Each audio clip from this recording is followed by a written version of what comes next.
What's up, gamers? Welcome to VML Season 8. Season 8, can you believe it? My name is Haiyue. I'm here with Arya, and we are sponsored by Wizards of the Coast and Good Luck High Five. Arya, we did it! It's Season 8! I'm so excited for this season. I've been waiting for so long. I'm so glad it's here. We've been waiting for so long to get to this moment in time, and tonight we're going to finally get to see some of the feature matches from week 1 of play. So before we get into it all, I know it's a new season. You know, we have lots of friends joining us from who've been here many times, and we have a lot of new friends joining us. This is the biggest and best season of the VML yet. And here is an introduction to the casting squad who will be here on the broadcast with you throughout this season. So you can see myself and Arya hiding out there. We have the likes of Skybilz, Philippa, Nicole, Misha, and Kuro, some of whom are joining us for the first time this season. I cannot wait to see the energy and the awesome expertise that they bring to this broadcast. Let's just have a chat. Let's come out to the booth. Let's have a chat about what the VML is about. So we're an organization that is breaking down gender barriers in Magic the Gathering, and you're watching coverage of our standard competitive league. So this is season 8. As you might be able to tell, we've been doing this a little while now. And let's just have a look at the structure of how season 8 is going to run.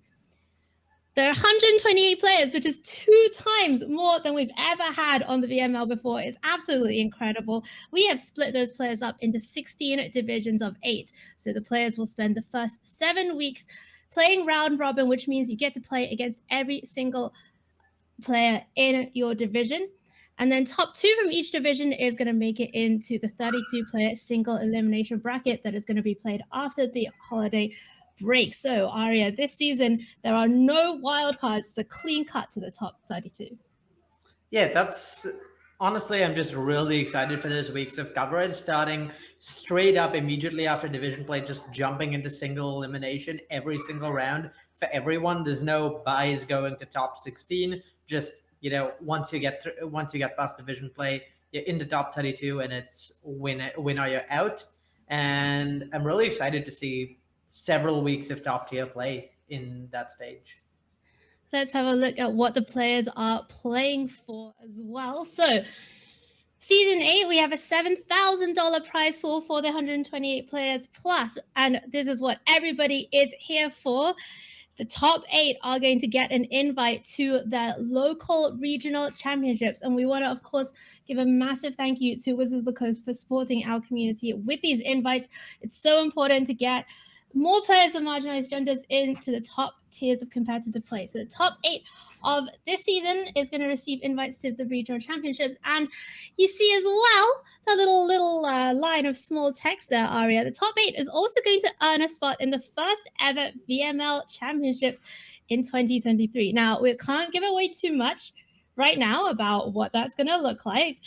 That may or may not be because we don't know what it's going to look like yet. But what we can tell you is that the top 8 from seasons 8, 9, and 10 are going to be invited to an end-of-year VML championships. And that VML championships has, and I want you to take a pause before saying this because I'm so excited, has 2 Pro Tour invites attached to the VML championship. So I literally cannot believe that you can make the actual factual Pro Tour by playing VML events this year.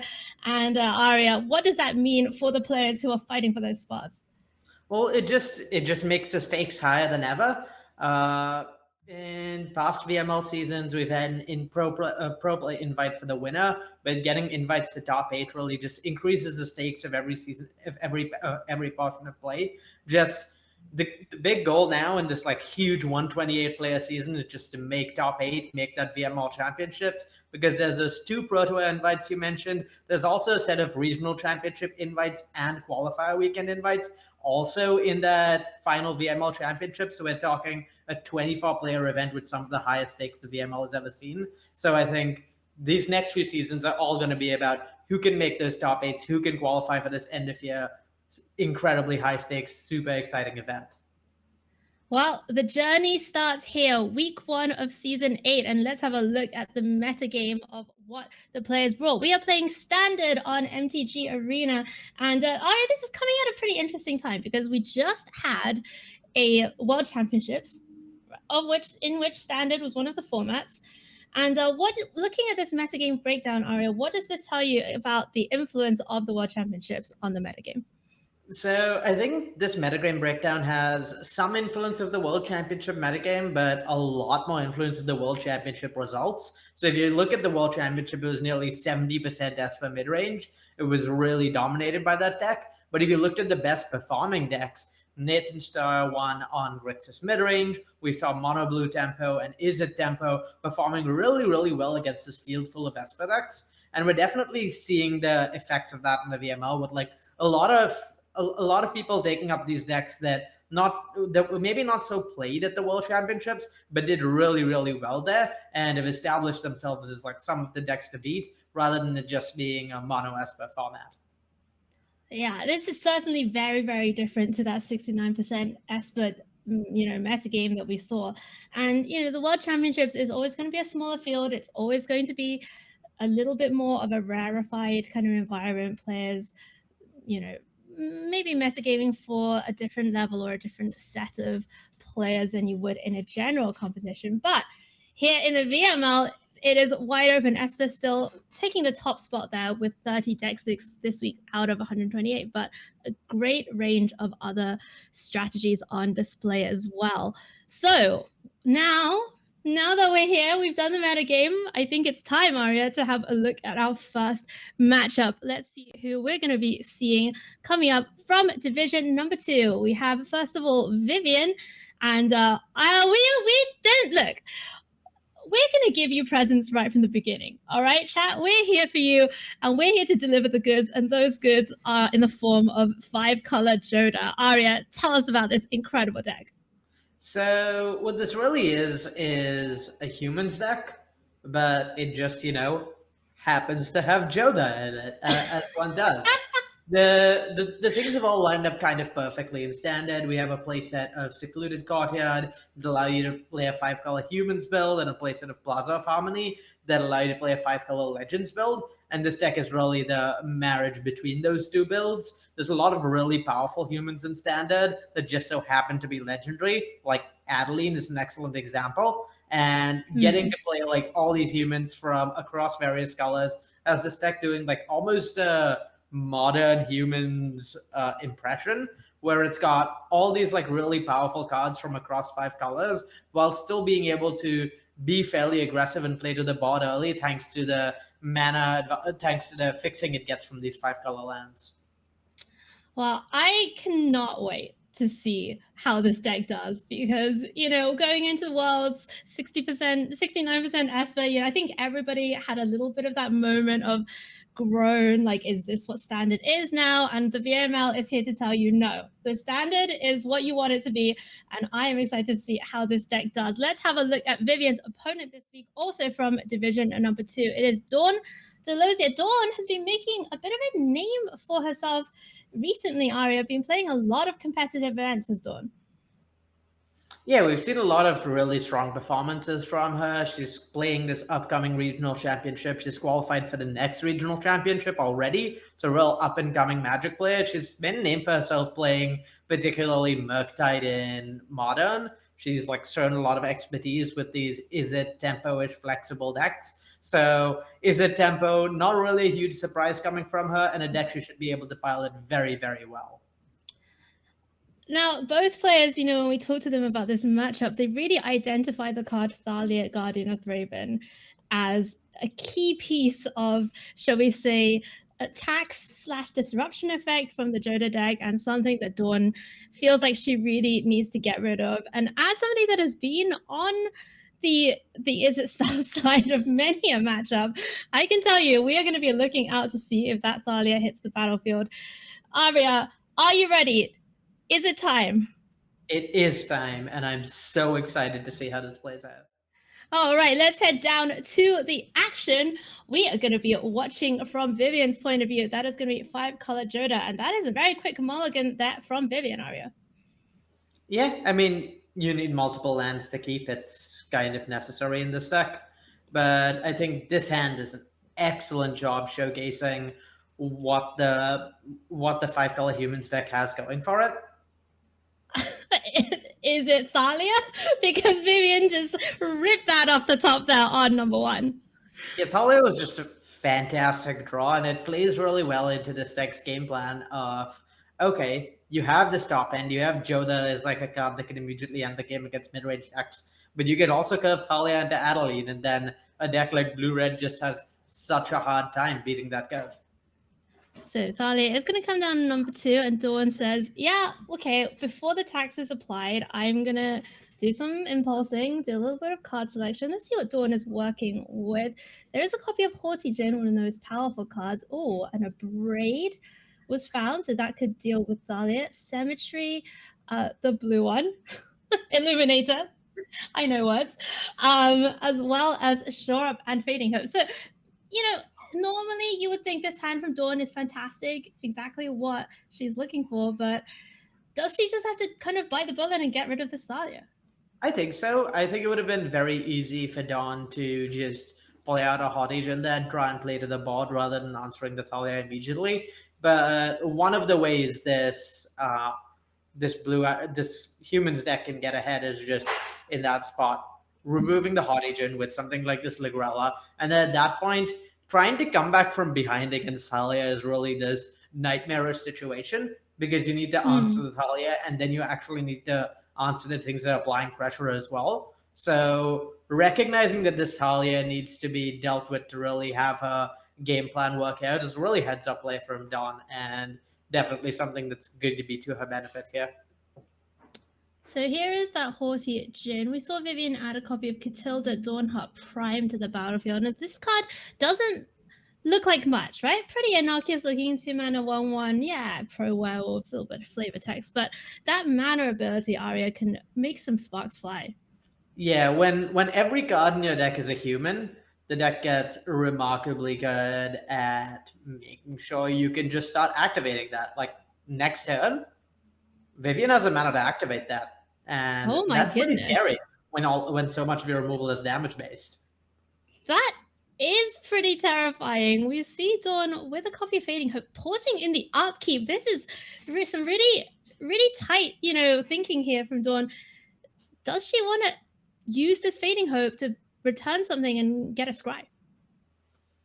So I think the Catilda here is really scary, and that's quite possibly something Dawn is considering removing, just because of the activation. And I mean, Dawn doesn't know about this, but I think the Otawara in Vivian's hand also kind of terrifying, because that gives Vivian the ability to go land, activate Catilda, tap my Denic for 1 mana because I have 3 legendary creatures, and Otawara the Haughty Djinn, and that's just such a huge tempo swing. I love these channel lands from Neon Dynasty. I just think that it's so well designed, and that little discount can be pretty surprising, I think, if you're not ready for it. Here is Cemetery Illuminator. Arya, what role does this card fill in this deck? So the way that this version of Blue-Red works is you really want to stick a few creatures and have those take over the game.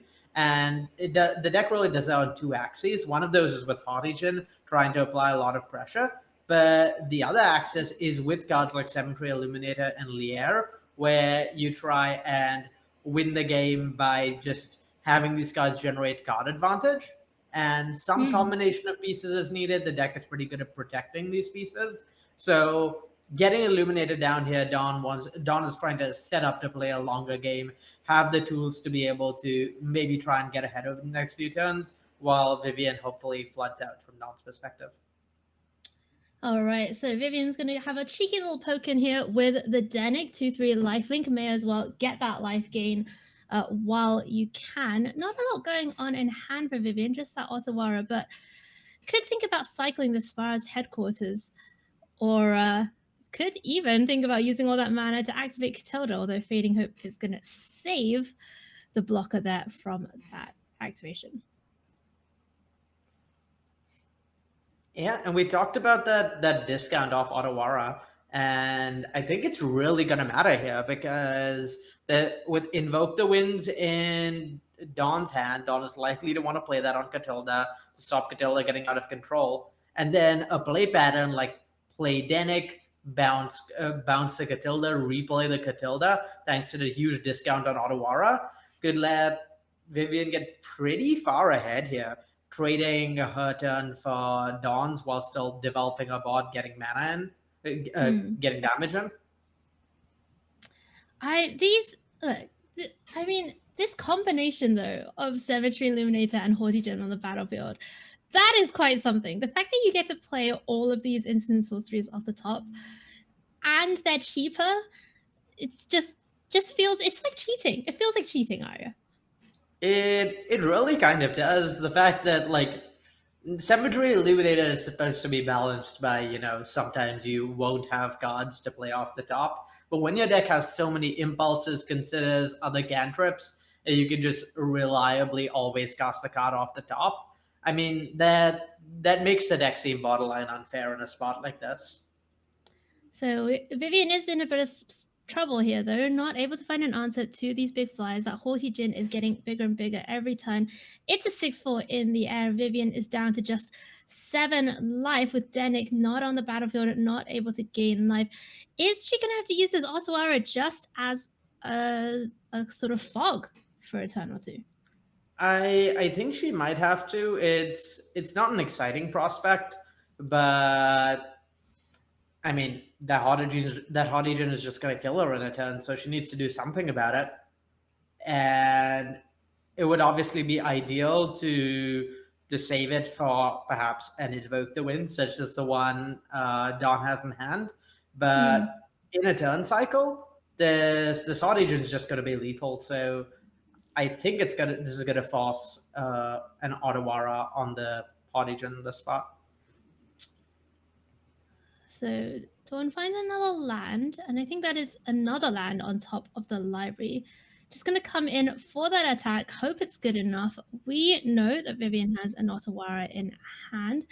And for those Make Disappear fans out there, of which I admit I count myself, unfortunately, this is one that you can't really counter, Arya. Yep, and from Dawn's perspective, this is kind of exactly what you don't want to be seeing.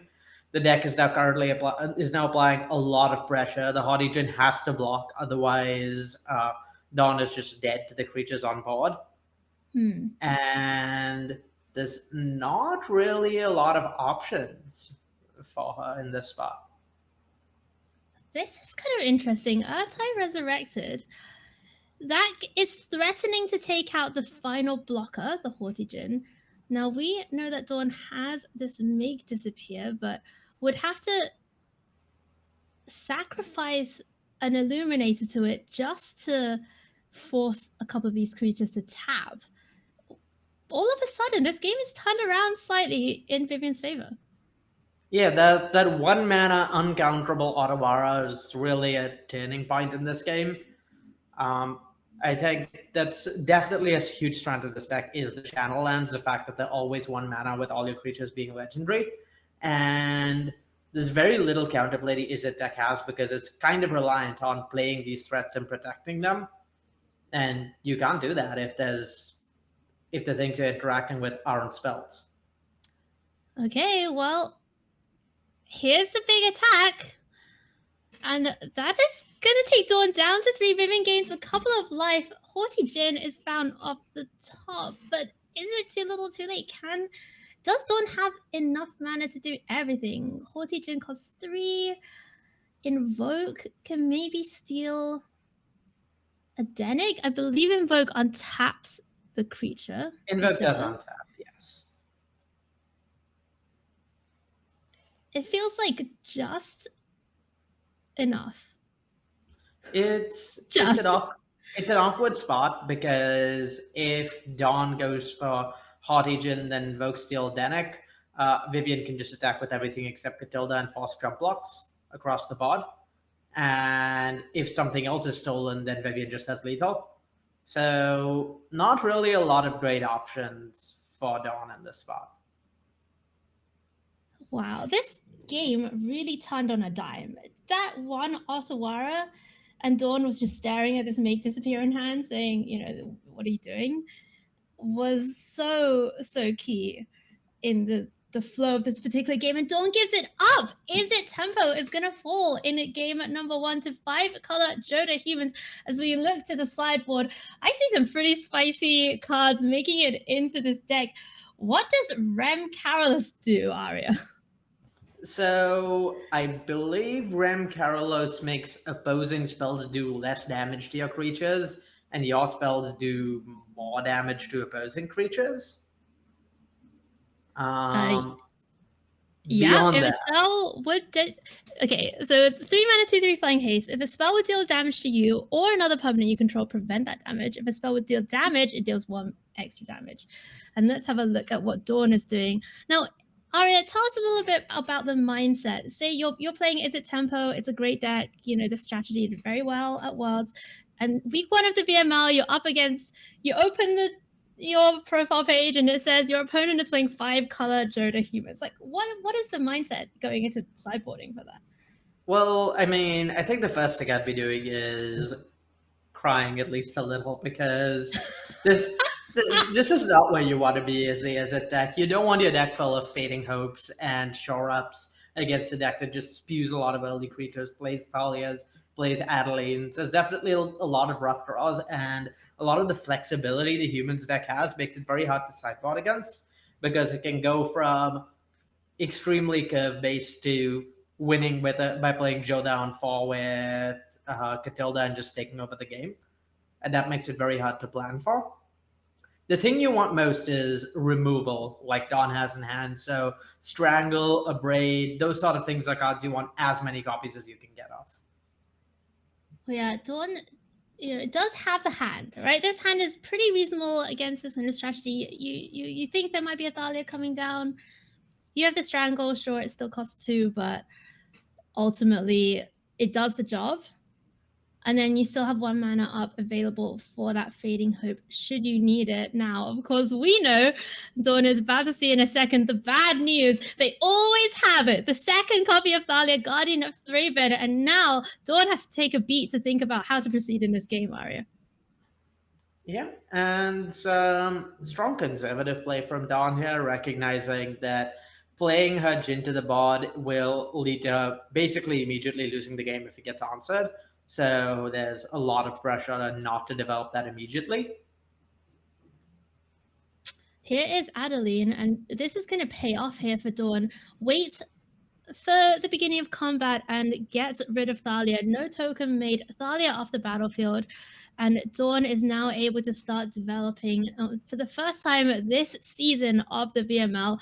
We are going to see Fable of the Mirror Breaker hit the battlefield. I am so excited that this card is in standard while we're doing a season. This is probably one of my favorite cards printed in recent times, Arya.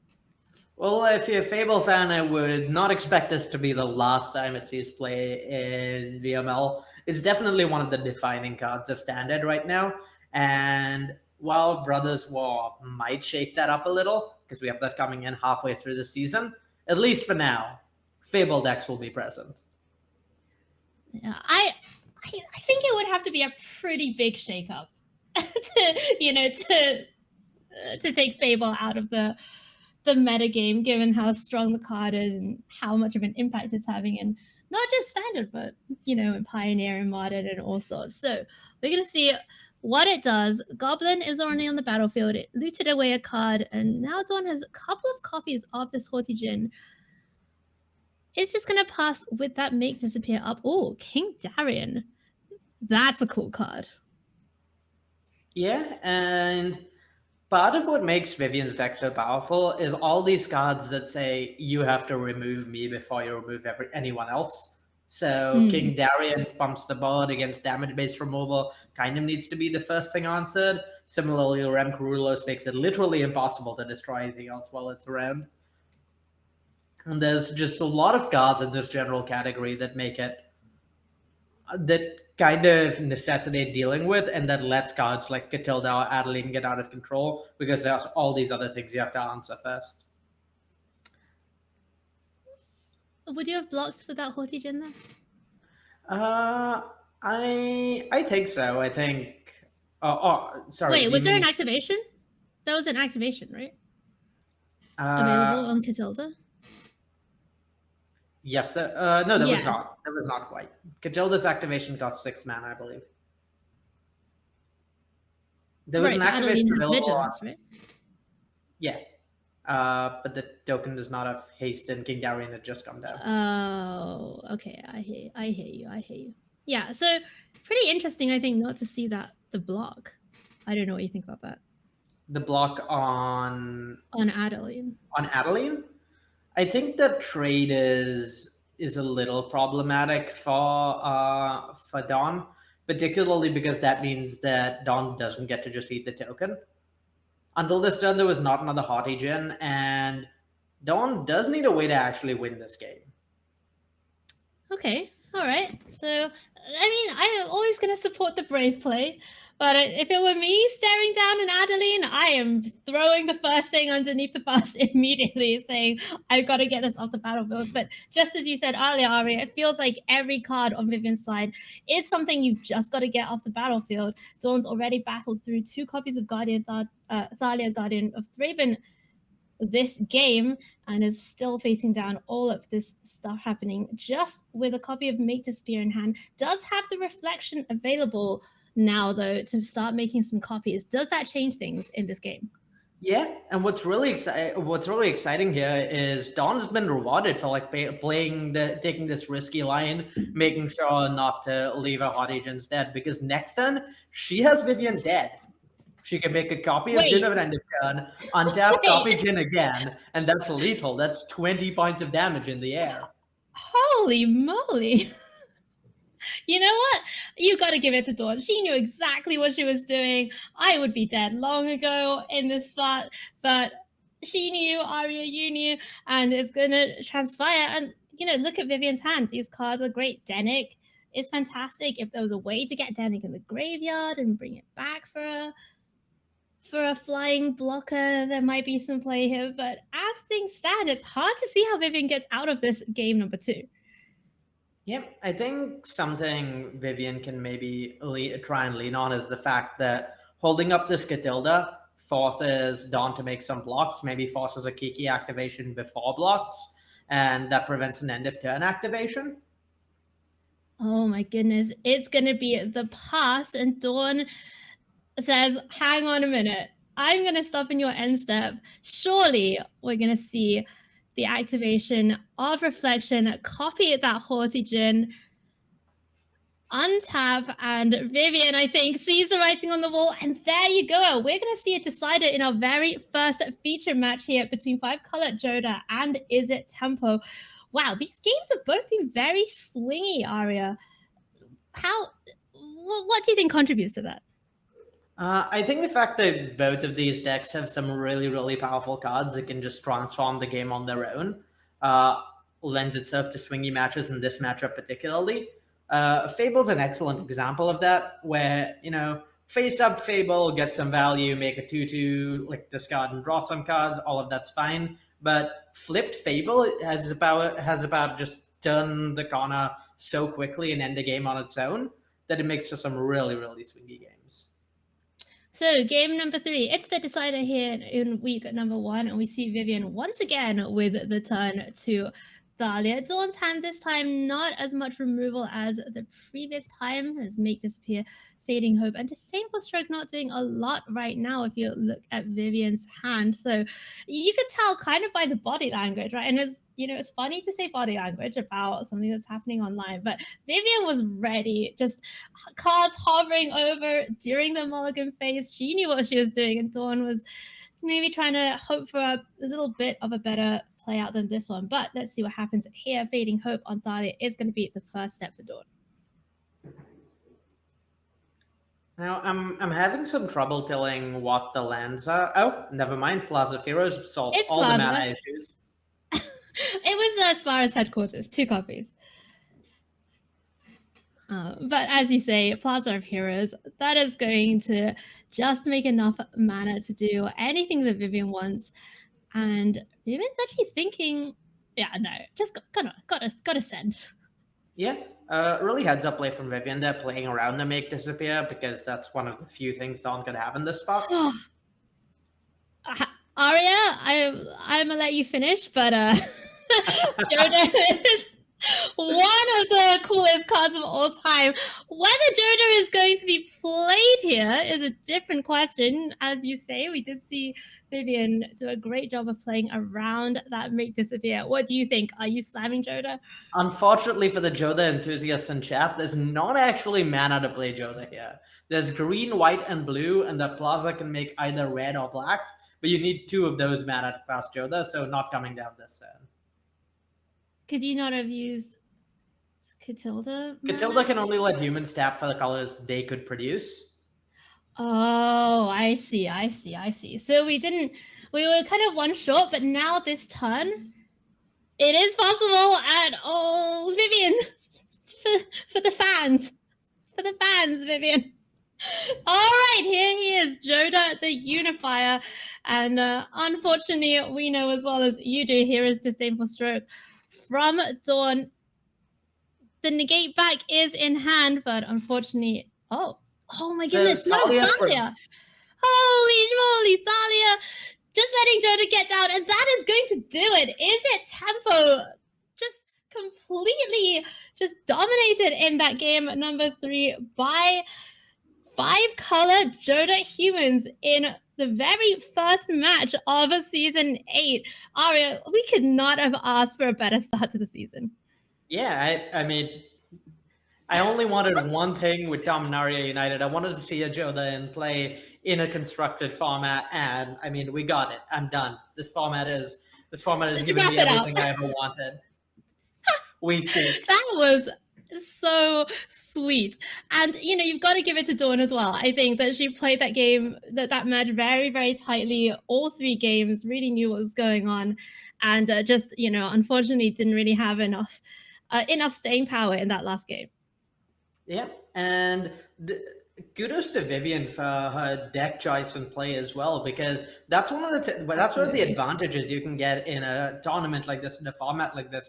Bringing a deck like 5-color Jodah humans that not many people have played against before, not many people are familiar with the play patterns of, and just knowing exactly how to pilot it and maneuver through these situations against a deck like Izzet is, I mean, it has the potential to go really well, as we just saw. Yeah, and that is exactly how you do it. The VML is very much a marathon, not a sprint. Every week, you've got to come prepared for the battle you're fighting that week. You're not here to fight, the whole meta game. You're not here to solve standard in every time you turn up. You're here to solve how are you going to get the most advantage week in, week out. And Vivian did a great job there. All right. So, that was a great game 1. I hope that we have more feature matches of similar excitement and hype to show you. Although, of course, it's the VML. It's always hype. It's always exciting. Let's have a look at our second feature match. Who do we have coming up? Let's have a look at their decks. So on the one side, we have Josh. We are going to Division 3 now. And this is one of my favorite decks that's been floating around, Bant Storm. Arya, I know you and I both know a friend of ours pretty well. His name may or may not be Chris Patello. He may or may not have spent a lot of time working on this Bant Storm deck. So Arya, tell us a little bit about what the game plan of this deck is. So the game plan is pretty simple. You cast Storm the Festival, you put Planeswalkers into play. Everything before then is making sure you get to the point where you cast Storm the Festival, and everything after then is just winning because you've cast Storm the Festival. Now, we should note that this is not quite Chris's Storm deck. Josh, they've made a bunch of changes to this deck, pivoting it into more of a Super Friends build with Tamiyo and I believe Teferi both having slots in the deck. So the deck playing even harder into the Storm the Festival to put Planeswalker decks into Planeswalkers into play game plan, and excited to see how that pans out. All right, well, let's see how Super Friends is going to do going up against Josh's opponent. It's Skybilz. So Skybilz, one, of course, of our awesome casting team and a member of OXG Esports. And Skybilz into Division 3. This is not her first rodeo in the VML. Let's bring safe, good, big share of the metagame deck, Esper midrange. So Arya, how does the Esper and Bant kind of matchup feel? So perhaps a few weeks ago, we might have seen this as one of the matchups that was defining standard, or at least in that short period after Chris built the Bant deck and everyone was interested in it. This matchup in particular was interesting. The Bant deck is built to beat up on Black Children decks, so on face it might look pretty favored against Esper, but Esper specifically is the one deck that has the best chance against Bant because it has the ability to be nimble and go under Bant and maybe play cheap threats and then have cheap, efficient answers to the Storm the Festivals. So a really interesting matchup to see whether Esper can find the right answers at the right time for Storm the Festival, or whether the Bant deck will just be able to go over the top of Esper as a result. All right, well, let's go down and find out what is going to happen in Division 3, our feature match for week number 1. It's Josh, it's Skybilz, and it's Mulligan time. Let's have a look at the opening hands. And, okay. I mean, Broker's Ascendancy, first of all, limited All-Star from Streets of New Capenna, one of my favorite cards. So, and that's a sneak. It's a sneak for Josh. Teferi, Broker's Ascendancy, Firelands. Let's go. Let's see what Sky is working with. Underdog, Kaito, Wedding Announcement, Destroy Evil, and Arya. I kind of see what you mean about that going under that you were talking about. Yeah. And one thing about this hand I want to call out that maybe you didn't see so much with Broker's coming up with Broker's Ascendancy in Limited. Broker's Ascendancy puts counters on your creatures, yes, but also puts counters on your planeswalkers. And when you have several different planeswalkers in play... What? Okay. I'm down for that. And Josh says, yeah, this Broker's Ascendancy is going to make all of my planeswalkers just so much more powerful. And speaking of power, here is Shanna Purifying Blade. This card has been a bit of a headache for these kind of more aggressive slanted decks, Arya. Yeah, and this is not a great spot for Skybilz just because she's not well suited to answer the Shanna, and well, if you can't answer Shanna wins the game. And here is that block on Shanna, but we have seen this time and time again. The Wandering Emperor is going to flash in as a pseudo combat trick going up, putting that first strike and +1/+1 counter, and Josh is going to go up to 24 life. So what can Skybilz do from this position? What is her game plan to overcome this board state? So I think generally speaking in this spot, going over the top with the Broker's Ascendancy would be really appealing for Josh here, which means Skybilz's plan of just continuing to draw cards and just play to the board, go under something like Broker's Ascendancy from Josh could potentially leave her very well set up. Let's see whether that turns out to be the case. And you see Josh kind of thinking this is a pretty key turn here. We are actually going to see Teferi, who slows the sunset, come down first. And immediately going to go digging. There it is. There's Storm the Festival. So we could be seeing some fireworks in just a moment here. And one thing that'll be interesting to see in this spot is how Skybilz prioritizes playing to the board versus preparing for a Storm the Festival. So she's been very cautious, holding off on using that Destroy Evil, instead going for Infernal Grasp specifically because there's problematic permanents like Broker's Ascendancy that could come out of Josh's deck. And it'll be interesting to see whether she opts to try and get on the board as much as possible, try and overwhelm a Storm the Festival, or be in a spot where she's potentially representing something like make disappear for a Storm the Festival to disincentivize Josh casting it. Yeah, I think you're right, Arya. Both of those lines certainly options. Here is Storm, and oh my goodness. I'm pretty glad we're watching from this side of the view because that That's a storm. What do you Yeah, even there's pick here? well, I think I'm gonna, regardless of whether it's right, I'm gonna have a hard time not choosing the option where I get to have put counters on three different planeswalkers with Broker's Ascendancy. I do see the attraction of that. And here's Elspeth. Elspeth even found a wedding announcement. Josh can go up with all of these planeswalkers, maybe make a 1/1. Although I think that Wandering Emperor is currently at 1, so probably more. It certainly both options are viable to try and get some defenses up for these walkers. And here we go. Proliferate. And this is a spot that's kind of really scary for Skybilz, because once Josh has already got all these planeswalkers into play, or once they're already getting value off them, there's pressure on Skybilz to actually attack these planeswalkers. But while Skybilz is attacking these planeswalkers, Josh's life total is staying safe, and there's only going to be more copies of Storm the Festival coming over a longer game. So Skybilz has to do something, and the ball is in her court really to try and like actually end this game, because Josh definitely has inevitability. So Skybilz, I think, taking the sensible line of I'm going to try and take these down one by one, just try and make sure we're going to get this Elspeth off the board.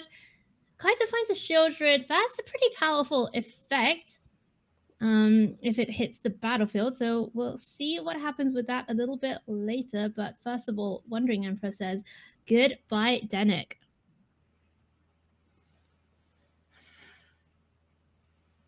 And something we're going to see here is just how Broker's Ascendancy fundamentally changes the way Planeswalkers play.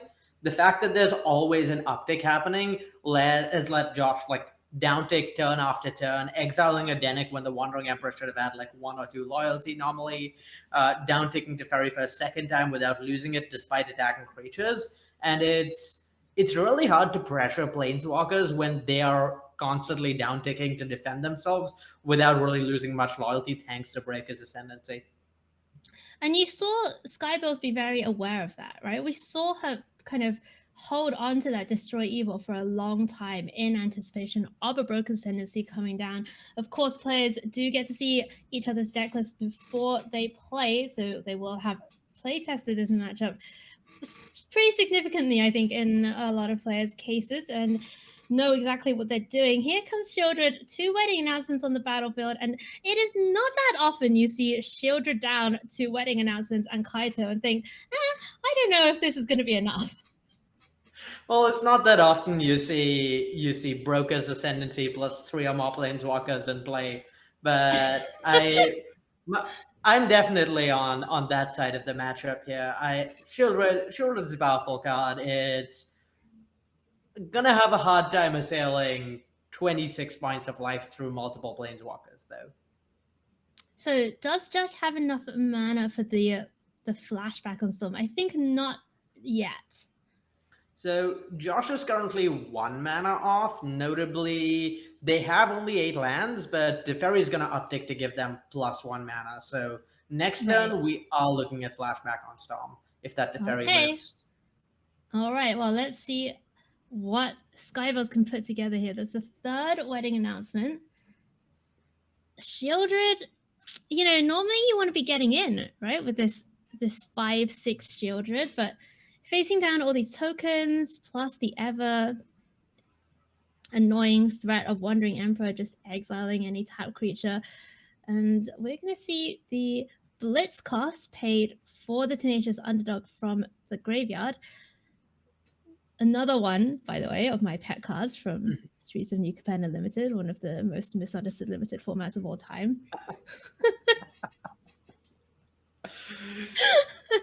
Subscribe for more Streets of New Capenna apologist with content. And Ottawa is just actually going to bounce it back to hand, Arya. Yep, and it's not often that you see triple wedding announcement just get overshadowed on board, but wedding announcement bumps your creatures once, and Broker's Ascendancy bumps your creatures every single turn. So in the end, not surprising. Why isn't everyone playing Broker's Ascendancy? That's what I want to know. Can we redo the World Championships? I think they might have missed something here. Oh my goodness! Here we go. Storm. Oh my! I have just realized what Catilda does with these tokens, and it's ridiculous. Is that another Broker's Ascendancy? Yep, and Broker's Ascendancy, not legendary. So these planeswalkers gonna keep getting bigger. Oh, this is so gross. And of course, all of these creatures that have this is just absolutely ridiculous. And I can see why Josh likes this deck. I see why Josh just submitted it here in week number 1. Skybilz with, 69% of world's better game deck. Esper just kind of not really able to punch through at all, and was not able to find a flying threat like Rafine or something that could go over the top of these creatures just yet. So let's see what happens here. Skybilz not giving up, ever the competitor. We have seen Skybilz make multiple playoffs of the VML, battling from kind of 1-2 starts in the division play series, and she is the consummate professional grinder, professional competitor, will never give up in this kind of spot, Arya. Yep, and I mean, in this spot, it might look over for her. She might look behind, but I mean, there's a bunch of wedding announcement tokens in play. There's a Rafine in her deck. Without removal from Josh, I wouldn't be surprised to see something like a Rafine coming down, getting like 6 counters, and being able to like actually start to hack away at this ball. Maybe. We'll see. In the meanwhile, though, this Shieldred is doing something, right? It's eating away at the life total a little bit for Josh. And the other thing that Shieldred doing with kind of pumping up Skybilz life total is it makes the flunge less attractive for Josh. Yeah. Unfortunately, with double Brokers, unfortunately for Skybilz, with double Brokers Ascendancy and Catilda, the Josh definitely does have the inevitability. Something like next turn, we could start seeing plays like activate Catilda in the main phase and use Teferi to untap Catilda to activate again and put counters on the team twice. Stop! No! It's too much. And at that point, any life total is not enough. So here, oh wait, is this a Kaito emblem? We were talking a lot about Broker's Ascendancy, and we almost missed the fact that a Kaito emblem just hit play. And I'm going to be honest with you, Arya, I have personally never seen a Kaito emblem in my life. It's not something that comes up very often for, unfortunately, the reason here, which is if you get to a board stage where, you can emblem Kaito, embleming Kaito probably not making a lot of difference. Like here, embleming Kaito probably not going to change very much because Skybilz is not particularly able to get in the first place. Right, that makes sense. Rafine is down, by the way, for those of you on Rafine Watch. And oh, here we go. This is a combination, wombination, nomination. Arya, help me out. Tapping down a creature with your Teferi and then exiling with Wandering Emperor. I love this. Absolutely love it. And the flurry of activity with Plaza of Heroes being really powerful in this deck for specifically this reason, it can protect a Shieldred in the late game. That is where your opponent where it's slowly starting to take over the game and the opponent needs to remove it. And while a second Wandering Emperor from Josh did let the Shieldred die, that means there's currently no removal for this Rafine. There is no removal for this Rafine indeed, but what there is a whole bunch of giant Vigilant Samurai tokens, and they are coming at Skybilz's face. Josh says, you know what, I've had enough. These guys are probably chunky enough. I don't know. We'll get Arya to do the count on this, but Skybilz got some decisions to make of the blocking variety. I know you'd like me to do the math around here, Haiyue, but this math might be beyond me even, particularly with the Catilda activation that's being represented. I do not Hmm.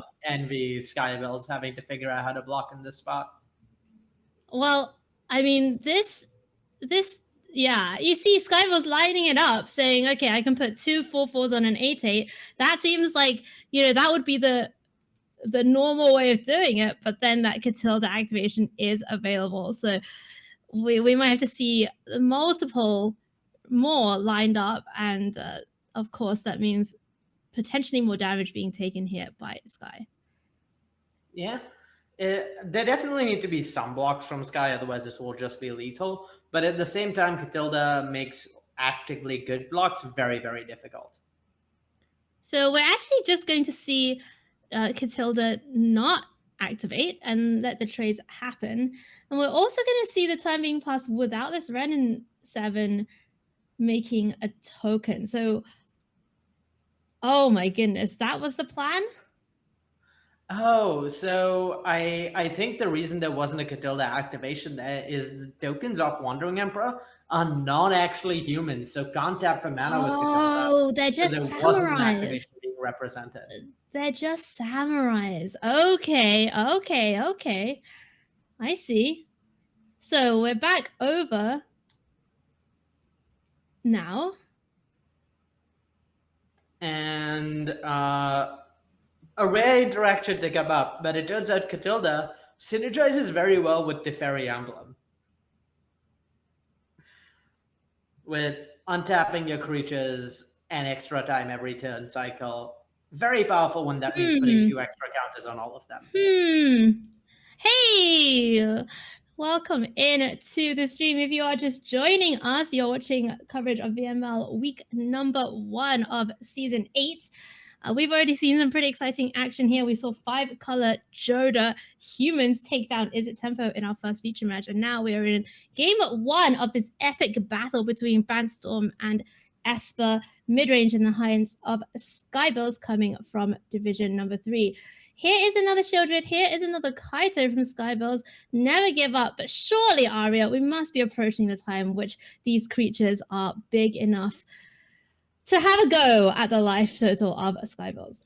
I firmly believe that time is here. The creatures are just so big. Shauna having lifelink means, there's no real racing or threat of a crackback from Skybilz. And this game seems fairly open to me.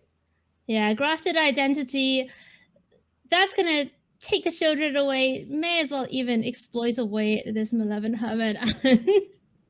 You see the great sport there from Skybilz, just a little bit of emoting between friends as we head into what must surely be the last, or one of the last combat steps of this particular game. Now, this game number 1, Arya, has felt like a massive slog. Just a massive slog. Look at this board state. Double Broker's Ascendancy, triple wedding announcement on the other side. And what can these players do during sideboarding to maybe swing this matchup in their favor? So from Josh's perspective, this was exactly the sort of game 1 they wanted to see. A game 1 where, it goes long and then it doesn't matter how many Planeswalkers and Shieldreds the Esper deck has out, you just go over the top of them. It turns out Kaito Emblem, not nearly enough to keep up with. 2 Brokers Ascendancies, like 5 or 6 Planeswalkers played over the course of a game. Meanwhile, from Skybilz's side, she's going to be wanting to prevent games from getting to this point, and that means early interaction plus disruption. So as many cheap counter spells as possible, which in turn makes these Malevolent Hermits from Josh a good piece of counterplay, letting them set up to maybe push through that late game, regardless of counter spells Skybilz might have. Now, are you interested in something like a Depopulate or maybe a Disdainful Stroke from this Bant deck? I don't think I am, just because very frequently a lot of the value the Esper deck has will be in non-creature permanents like Wedding Announcement and Kaito, and frequently will be drawing a lot of cards. The scary games that the Bant deck loses are games where there's early threat, and then counterspell left up for the rest of the game. And in those spots, the populate doesn't do very much because it plays pretty poorly against Make Disappear and Negate. So let's see what Skybilz is looking at. I think we saw some of that small removal get cut downs, Infernal Grasp. It makes a lot of sense. Rona's Vortex coming in is pretty interesting choice. Oh, a Coffee of Farewell. Does that hit Planeswalkers? Farewell does not hit Planeswalkers. Okay, but it does hit all those problematic enchantments, right? It does, yes. It does hit Broker's Ascendancy. Right, gotcha. Okay, it looks like it's going to be a keep from Skybilz, Reckoner Bankbuster into Wedding Announcement on 3. Pretty classic start for this mid-range deck and for many mid-range decks in this standard format. Whereas Josh's hand, there, that Broker's Ascendancy is there already. Every time I see it, I'm just like, wow, I cannot believe this card is making it in standard. Yeah, and we saw with Skybilz sideboarding that Reckoner Backbuster, the Siphon Insights, she's really pivoted to be able to play a lot more instant speed post pods, so really set up to leverage those counter spells she's bringing in to like try and prevent this Bant deck going over the top. All right, let's see whether that plan is going to be successful. Bit of a relief, I think, here for Skybilz finding this tenacious underdog. Had quite a few lands hanging out in hand before that, but now get some board presence down. Oh, all right, we are getting aggro. Here's a big attack now from the Bankbuster. Unfortunately for Skybilz, though, this Destroy Evil is going to be a big blow. Yeah, and definitely not ideal for her, but she does still get to draw a card off Wedding Announcement, which helps mitigate the flood she's had so far. I was just going to say, and what a card it is. We love Shieldred, etc., but that Destroy Evil coming at a great time here for Josh as well. It just feels like Josh has so many options right now. Wedding Announcement could hold up this Wandering Emperor. Do you like just getting this announcement down this turn? Yeah, getting Announcement down seems really strong. Leaving up Destroy Evil as well as Malevolent Hermit means there's not very much Sky could be doing in this spot. I may have also been interested in getting the Broker's Ascendancy down with the Catilda mana, but there's really no rush. At some point, that's going to come down and take over the game. Josh is content to actually just take this damage right now. Here is Shieldred. And yet, this is specifically why that Destroy Evil got left up, something like Shieldred that necessitates an answer immediately. And unfortunately for Skybilz, who does have the Negate in hand, unfortunately does not have the mana to cast it with only 1 mana available. So it's going to be another card drawn, though, for Skybilz, and Wedding Announcement gets to flip. And meanwhile, Josh, just has a Wandering Emperor. Wandering Emperor and a Broker's Ascendancy this turn. And that combination, I think, might be very scary for Skybilz, because this is, once again, Josh getting that board state setup that is kind of hard to beat in a long game. Yeah, I'm scared. I'll admit it. Some terror has been struck in my heart. Let's get these... Get some more tokens made, stop putting counters on everything, Broker's Ascendancy putting loyalty on Wandering Emperor, and Sky, she's got to try it, right? She's got to send, at least try and control this board a little bit. Oh my god, another Wedding Announcement. Yeah, I think the thing that puts this match firmly in Josh's control here is just having access to that Malevolent Hermit. Something like Farewell is probably the only thing that gets Skybilz back into this game. And so knowing that, Farewell's just not resolving, there's a Malevolent Hermit to take care of that. I mean, Skybilz really doesn't have any possible catch-up mechanics in this spot. Yeah, and with just a couple of negates in hand, Skybilz really hoping this was anything else, a threat. Here's a Kaito. I can make a 1/1. It does not seem like a 1/1 is going to be enough on this board. And just as the way you drew it up, Arya, at the beginning of this match when we were looking at these decks, this Bant deck has done a great job of just overwhelming, going over the top of Esper. Yeah, Esper needs a very specific draw to be able to really keep up with this Bant deck even. And Skybilz' draws didn't enable applying early pressure well enough, and yeah, the Bant deck just won the long game as a result. Yeah, Siphon Insight finds a copy of Destroy Evil. Maybe could do a little something in stemming the bleeding for this turn. Let's see what Sky decides to do with it. You can see her kind of flicking around. She even thought about taking out this wedding festivities, but it is ultimately going to go at Catilda. While this may, we'll just let it go. While this may not have been strictly necessary, I would have been tempted to take out my own wedding announcement in that spot with Destroy Evil, just to keep that Catilda around.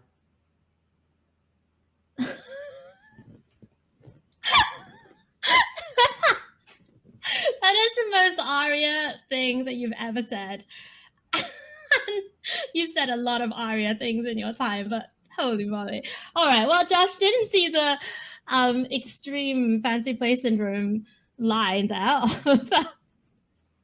of getting of cutting off their nose to spite Skybilz' face. Siphon Insight goes again, finds a Ren and 7.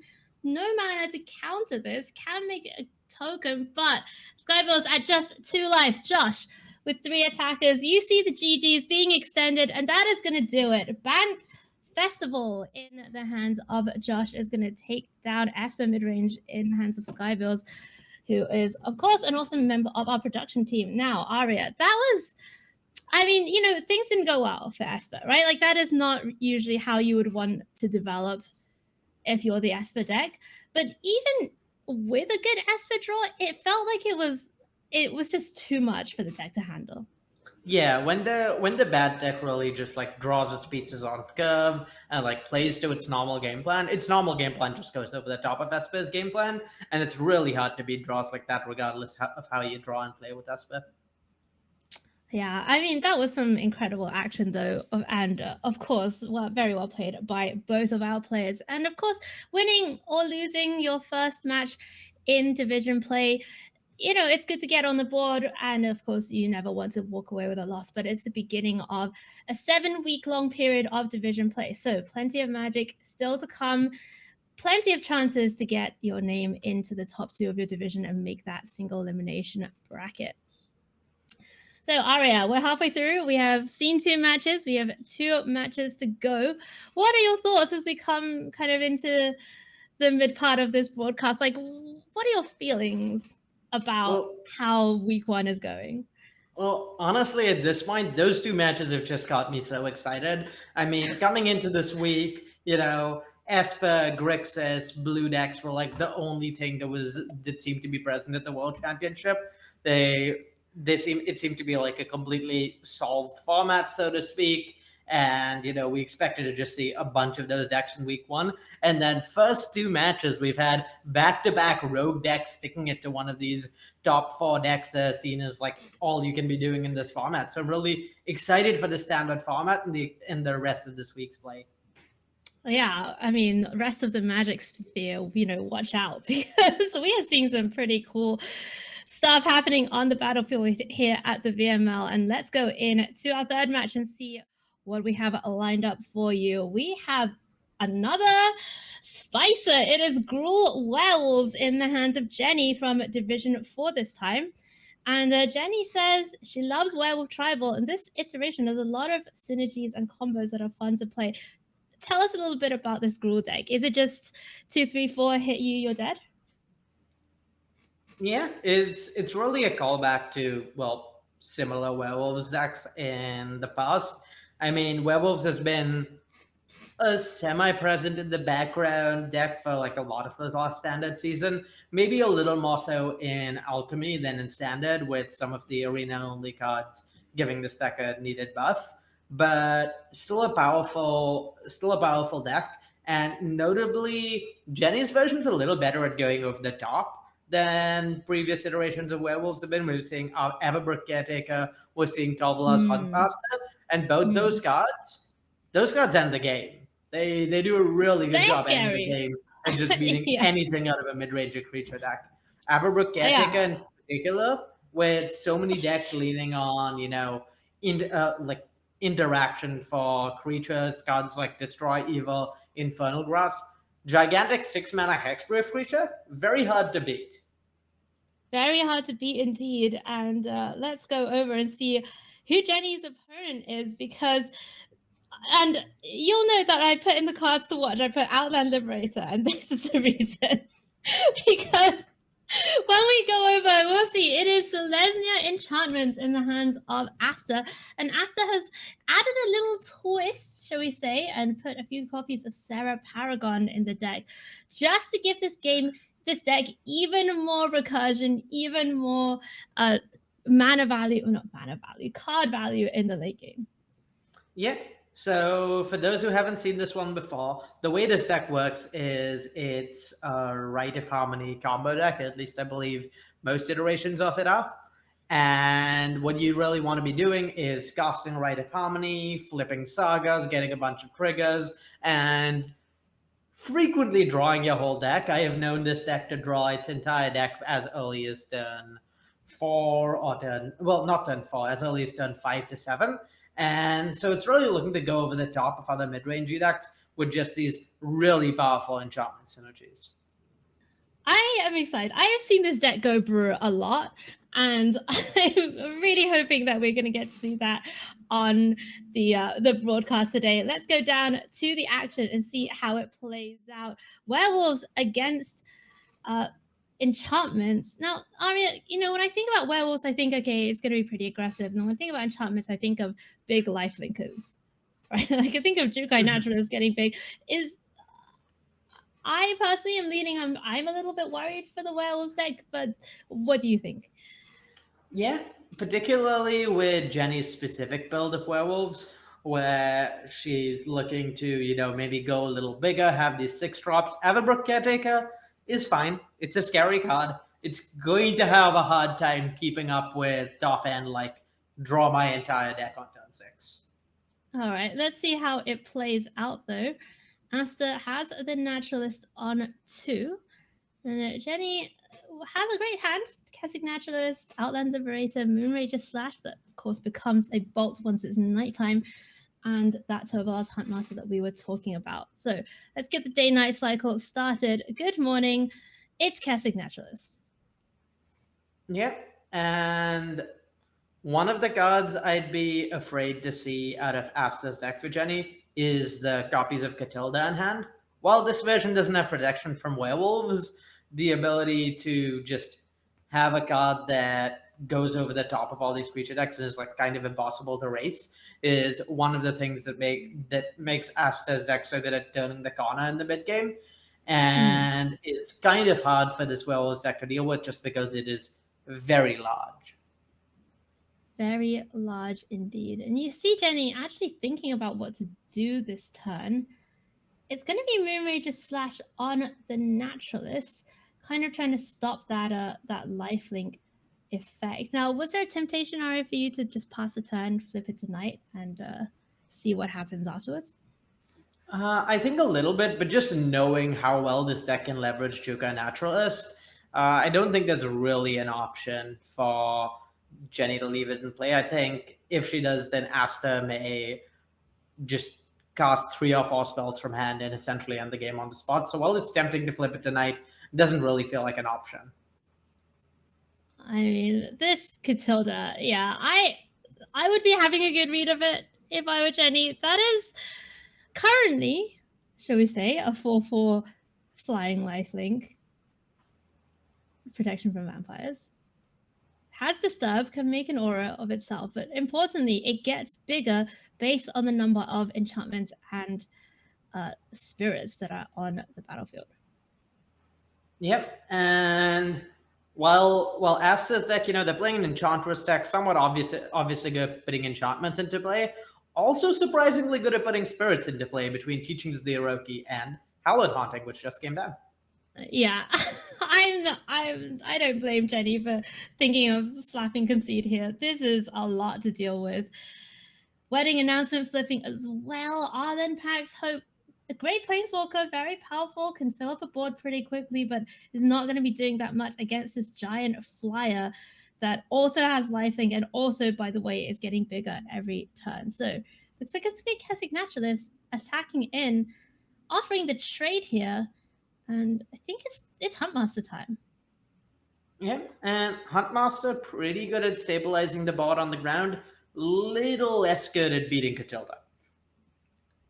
It can't fight itself, right? Like it has to make another wolf fight. Or can it itself fight? I do not. Perhaps there's text on this card I forgot about. It's been so long since Innistrad Limited. I'm pretty sure that there's some. I've died to this card a lot in Limited, and I'm pretty certain that the backside of it, I think, lets you fight things. Just have a quick look. Yeah, you can pay. Oh, it's another. Okay, so it itself can't fight, but you can pay 4 basically to make another wolf fight something. That is going to do it though. Katilda, way too big for Jenny's wolf deck to deal with, and we are looking at the sideboard. I believe there's going to be a little interruption to the broadcast here as the players realize, I think, during this match that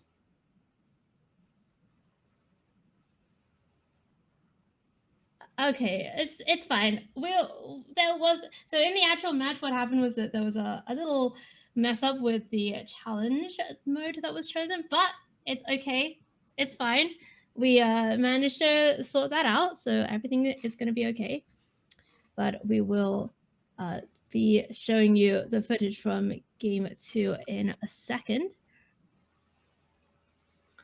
So one thing that's particularly difficult for the Werewolves deck in this spot is just how good the green-white deck is at keeping a day. The green-white deck full of cards that draw cards, full of many cheap cards, with Jukai Naturalist in particular, you're looking to get a lot of acceleration going, and that's going to make it really hard for Jenny to keep it on night when Aster's deck is so good at flipping it back to day.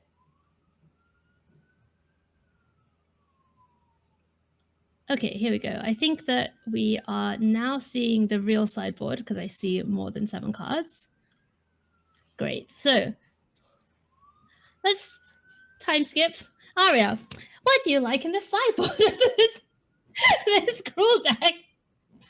What are you doing if you're Jenny here and facing down all of this ridiculous enchantment nonsense?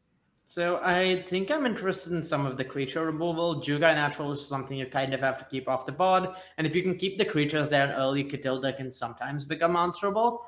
Beyond that, most of the sideboard is not particularly decked for the Enchantments deck. While the Enchantments deck is, a really powerful deck that has seen a good amount of standard success, it's not been on the forefront of people's minds recently, so there's not a lot of sideboard tech beyond the 4 Outland Liberators that just happened to start in the main deck. I mean, they're just good cards. They're good cards, Brent. I mean, that and everybody and their mom is playing 4 Wedding Announcements, so they're pretty heads-up main board inclusion, I think, by Jenny in this Gruul list. Yeah, definitely a good choice on her part. If I were playing Werewolves, I would not want to leave home without a playset of Outland Liberators, and they're really well set up not just against green-white enchantments, but any number of Wedding Announcement and Fable decks.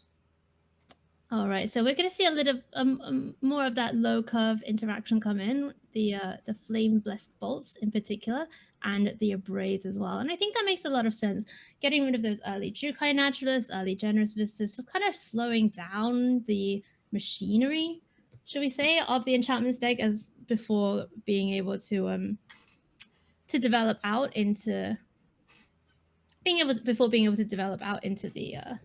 mid game is pretty reasonable if you're a red deck and you're looking to beat up on these incredibly annoying, incredibly hard to deal with permanents. Yeah, and we saw Jaya coming in as well out of the Werewolves deck, and I think that's just an acknowledgement to just the need for you have to remove Catilda. At the end of the day, you can interact with everything else. If there's like a 5/5 Catilda sticking around, the game's over. So Jaya coming in just as maybe not the most efficient, but some of the more powerful removal in the deck is an excellent example of what you want to be doing post board. So both players with pretty nice opening hands here. Bolt, Abrade, Tovolar, and Liberator now drawn for Jenny. We are going to have a game on our hands.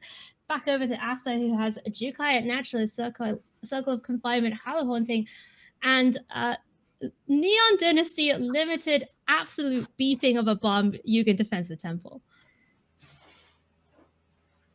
And yeah, this turn to Liberator really scary because so much of the removal from Aster's deck is enchantment based.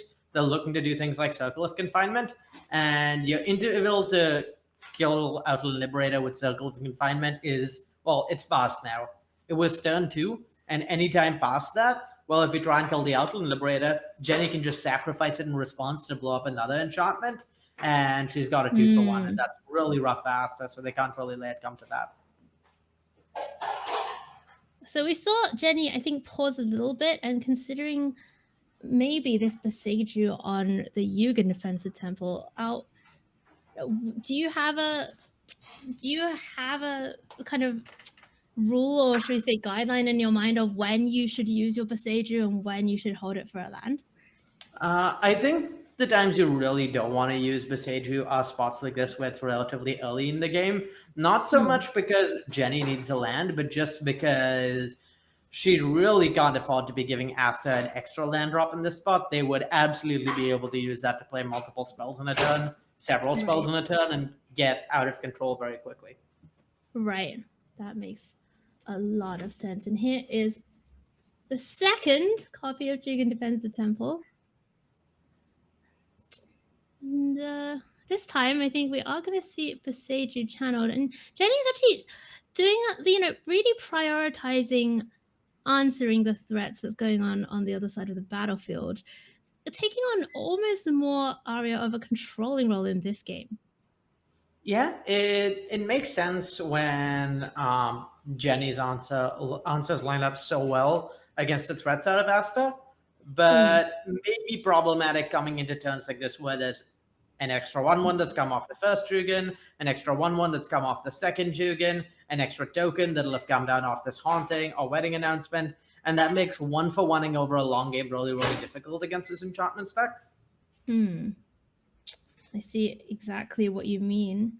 And Jenny's thinking now about this turn. Has a Fable of the Mirror Breaker. That we have seen that card do a lot of work already here in the feature match area. Won Dawn that excellent game 2 in our first feature. And it's going to come down here, making a 2/2 Goblin Shaman that when it attacks, it can make a treasure. And that's only the beginning of the joys of this little 3-mana. This is going to be the green-white deck doing what it really wants to do. We're going to see so many cards drawn this turn, just off Hallowed Haunting, right, and any enchantments drawn. So I would not be surprised to see at least 6 to 7 cards drawn this turn off that 2-mana spell. Well, okay, so every time an enchantment is cast, it makes a spirit that draws a card. The Naturalist comes down. That's also a creature, so that also draws a card. Here's another land. Oh my goodness. Things are happening. Cards are being drawn. Spirits are being made all over the place. Hallowed Haunting's going to be active pretty shortly. And this is just absolutely incredible scenes here from the Selesnya enchantment deck, doing exactly what it's built to do. And we can go digging a little bit with this Fable, but this is too much for Jenny to handle. And Aster is going to take down this one 2-0 with Selesnya enchantments. What a display. What an absolute showing for this deck, Arya. Just incredible that last turn there with so many cards drawn, so many creatures created. Yeah, and I mean, really, really well played from Aster. I mean, Ancestral Recall move over. We now have a 2-mana draw 7 in the house, and 1-mana draw 3 is like you'd have to go home sad trying to keep up with that. Really, Wow. really is showing you how powerful the deck can be when it's going off. Yeah, the get out boomers, the Zoomers are in. I mean, all joking aside, it was incredibly, incredibly powerful and super cool to watch that deck just do its thing, be develop out into its game plan. All right, we've seen 3 matches. All of them have seen included some incredibly scintillating gameplay, but we have one more feature for all of you. And let me tell you, I'm very, very excited. This is going to be an absolute doozy. Let's have a look at the players. We are going to Division 1 at this time, and on one side of the battlefield, we have Julie Izzette. 0 points given for guessing what Julie brought to week 1. 0 points. Arya, tell us about this particular build of Izzet Tempo. Well, you say that, but I think this build is a bit of a curveball because it's very different structurally from a lot of the Izzet Tempo decks we see, from a lot of the Izzet Tempo decks we see in Standard. We see a lot of decks, closer Julian Wellman's Worlds list that, running Haughty Djinn, running 4 Fable of the Mirror Breaker, and and a bunch of Cemetery Illuminators, trying to get a bunch of value over a long game. Julie's deck is not trying to do that. This deck is a lot lower to the ground, trying to kill you with Tolarian Terrors, Haughty Djinn, and Smoldering Egg, a personal favorite of mine, and really a much lower to the ground. I'm also a small egg enjoyer. The axis on which this deck is trying to win is really just have more efficient interaction and threats than your opponent's cards and leverage that to win.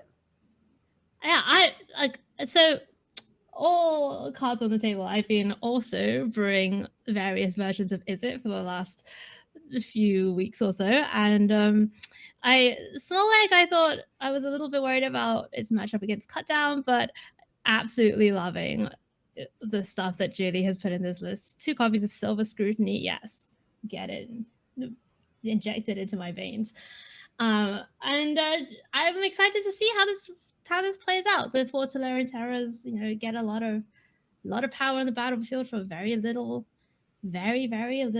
mana.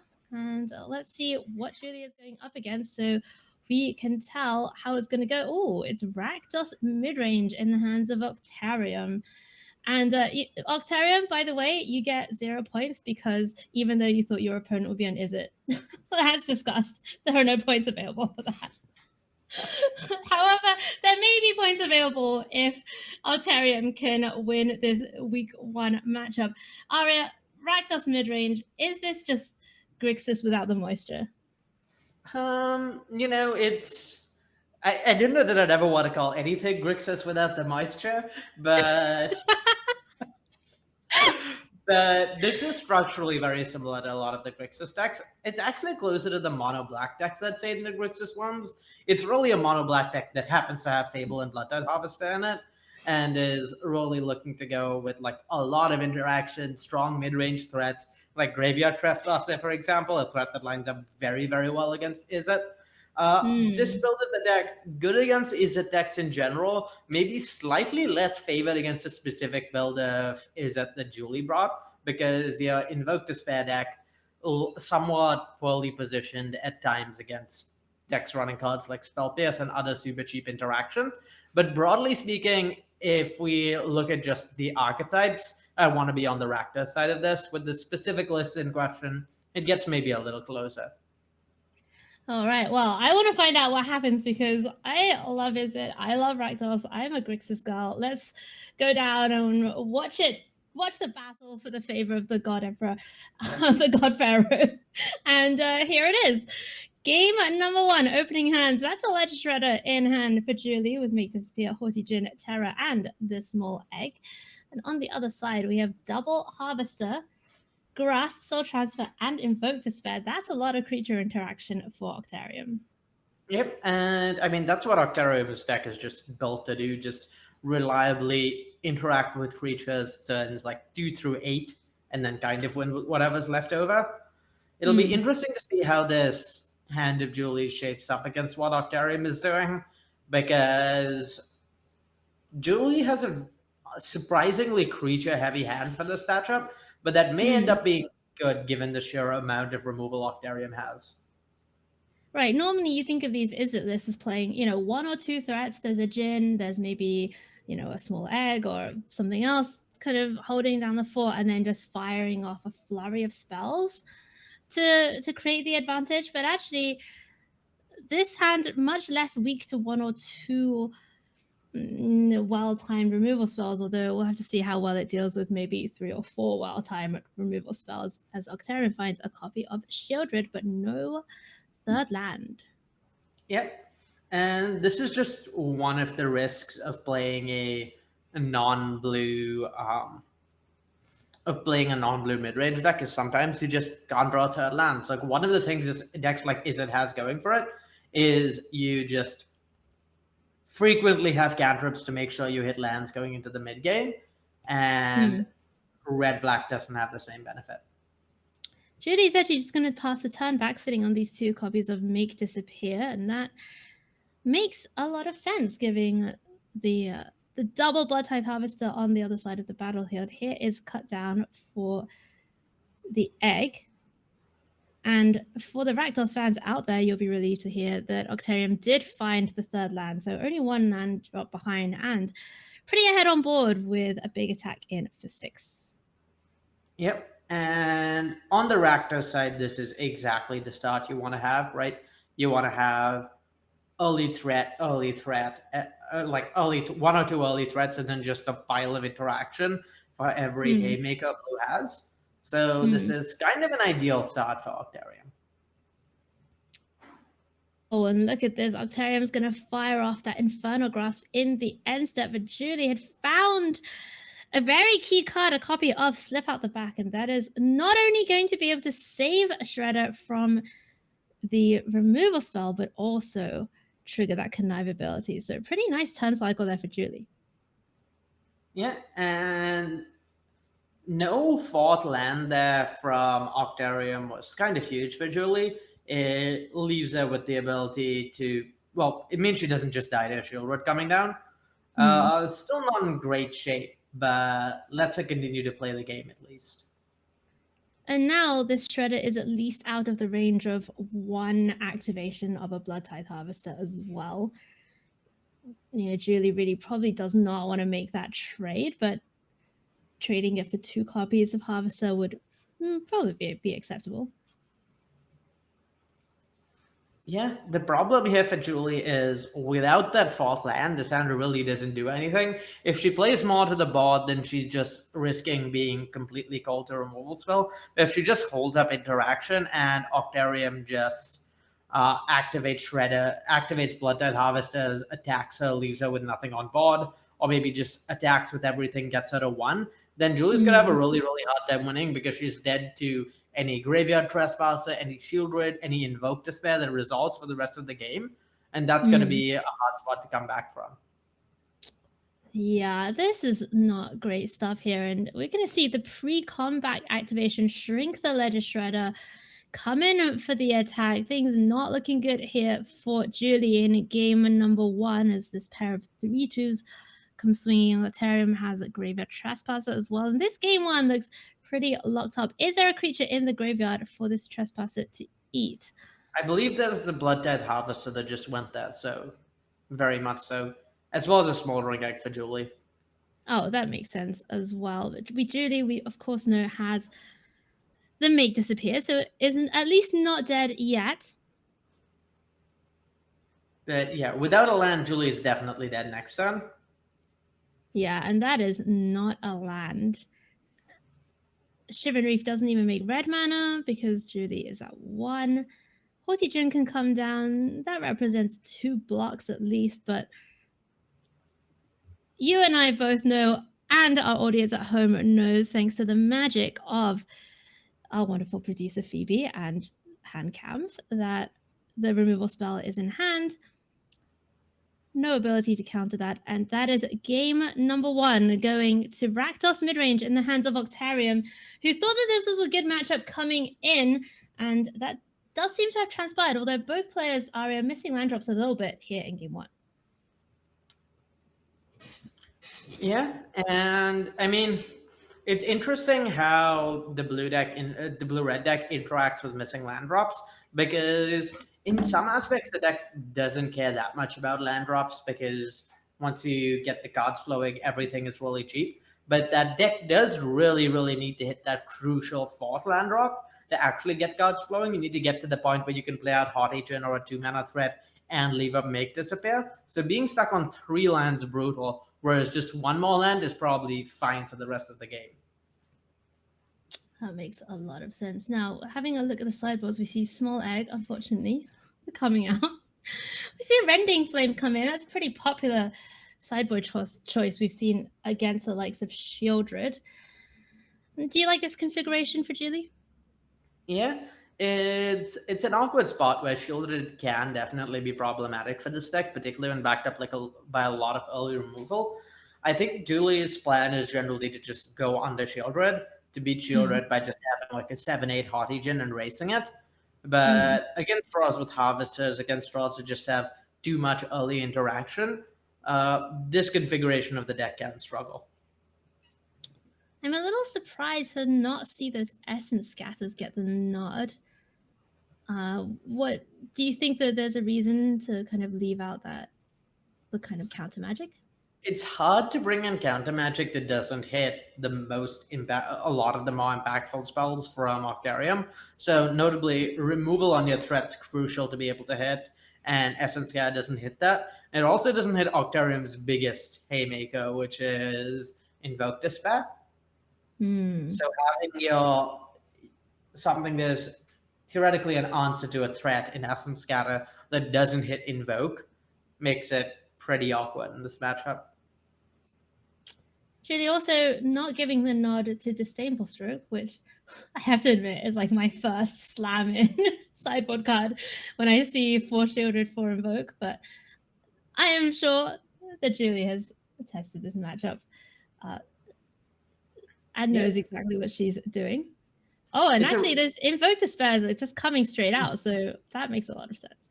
It's a really disciplined choice from Julie, because, I mean, first instinct, 4 Invoke Despair, 4 Shieldred, well, obviously, Disdainful Strike is great. But in actuality, there's some number of Invokes are likely to get cut against the Spell Pierce deck, shockingly. And there's a lot of 4s, and there's like no other 4s and 5s that Octarium actually wants to have in post board. So best case scenario, you're looking at 6 or 7 targets for Disdainful Strike, maybe less. And a lot of the times, your game plan is to end the game before those targets for Disdainful Stroke even matter. So it makes sense to leave them out in this matchup.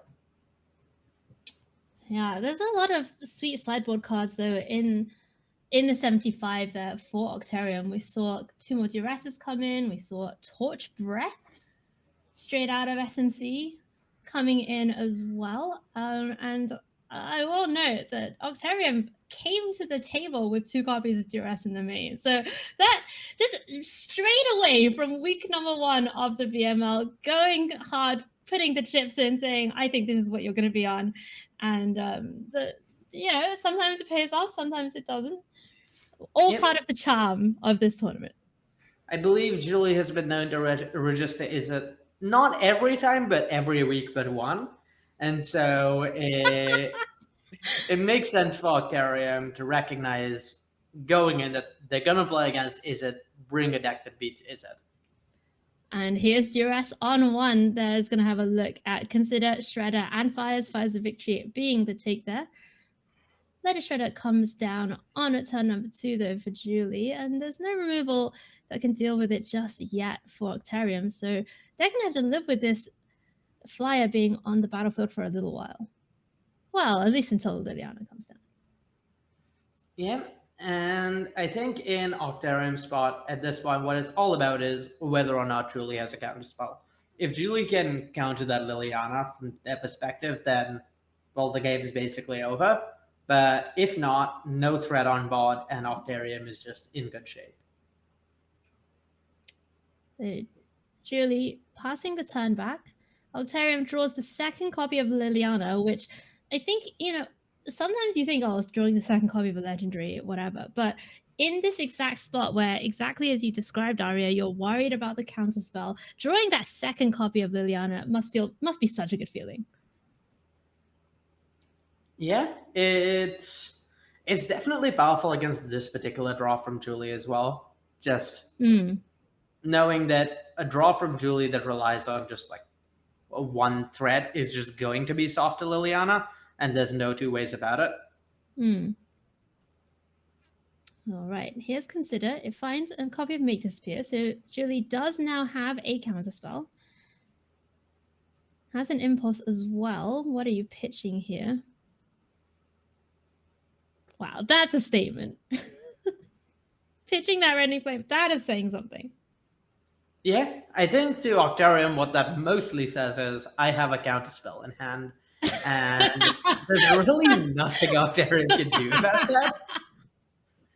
Yeah, because Octarium brought this dry version of Midrange. I'm gonna talk to Octarium afterwards and be like, why didn't you bring Make Disappear, my favorite card? Standard. So Julie has the double counter now, that both the Make Disappear and the negate. Yeah, and if I were to choose one player Seaton to be at the moment, it would definitely be Julie's.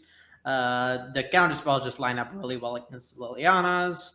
Tolarian Terror coming down next turn after a counterspell has been spent, really hard for Octarium to remove efficiently. The 3/2 is not exactly lining up well against the 2/4. No, and here is the first copy of Liliana.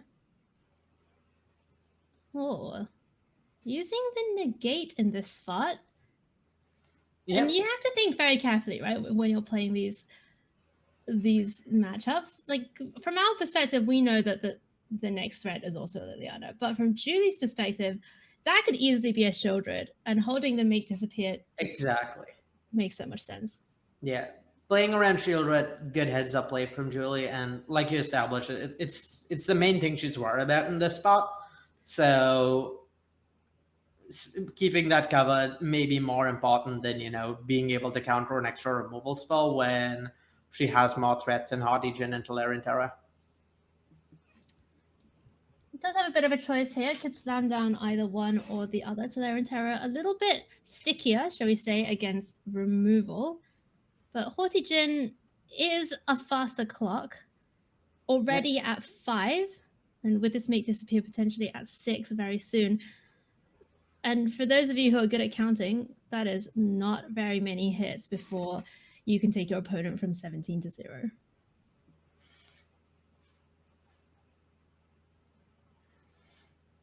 Oh, Fable of the Mirror Breaker drawn for Octarium. Yeah. What does that mean? Well, this is one of the strengths of this blue deck, is what it wants to do against mid-range decks is just invalidate half their cards. There's Blood Death Harvesters, Tenacious Underdogs, Fable of the Mirror Breaker. None of those things matter because they're just dying in the air.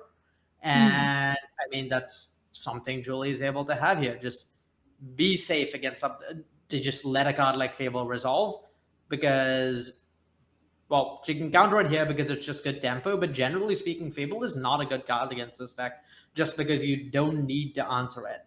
In this specific spot, countering Fable makes it more likely Julie has 2-turn lethal, so it makes sense as a play. Okay, so here we go. First hit, that is going to get Octarium down to 9. Here's Tolarian Terror. That's going to hold up the battlefield. Reckoner Bankbuster, the draw. Octarium's going to lead out on this Liliana of the Veil. Spell Pierce. I encountered this one, unfortunately, but Liliana... It's not looking great when your opponent has 3 significant threats. Well, Spell Pierce can't actually counter Liliana, but if Julie casts it here, she has lethal, because that would up the Hardigan's power by 1, and it would tap Terrarium out if they wanted to resolve. Oh, and there it is. Octarium taps out to resolve. That gives Julie 9 power in the air. Liliana minuses, and Julie says, sure, I don't need this 5/5 on the ground.